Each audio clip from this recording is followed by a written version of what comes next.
wadaad Soomaaliyeed baa yaa lugayay baa leeyahay korkaasi galbeed buu aaday qolyo Oromo ama caruusan la yiraahdo yu u tagay soo socota inta Soomaaliya ka dhaxbay caruus u galay reer buu u tagay waa laga seexday caruusiyo Oromo ka seexatay wuu iska socod maalinka dambe haddana kuwa kale u tagay wax u dhaqaaqo waayay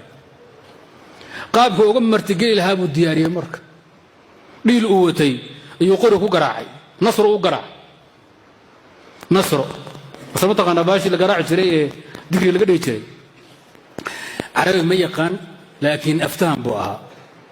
عور إساد يمتى حقيت تجي باكفي عن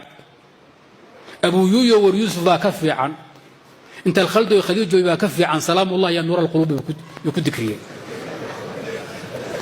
عبار باش مكو قراعي هوينك باوي متفوح بالوك يعني كل شاها قبل راسها يتقيدي بايمت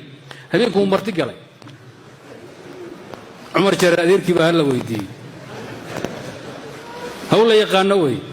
باشي بقى قاضي انت الخلد خديجه بقى كفي عواف صومالي افك عروسوس كو خلدايا ايغا waxay dhahan khadiijo gabadha markay inta khaldo bay yiraahdaan oromadu ama caruusadu inaguna khadiijo baan dhaharaa xuri inta khaldo khadiijo baa ka fiican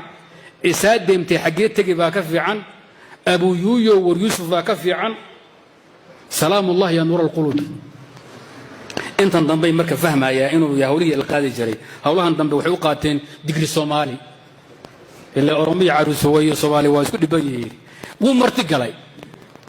waxa looga jeedaa kaliya waaqicadu saw fahmi lahayn ninka gaajun badil lahay meedkiisa meesha laga qaadi lahaa habeen horu dhaxsanaha oo dib jira caawar oo ku darsan lahaa bas nafay qadar bari bas bay ku dartaa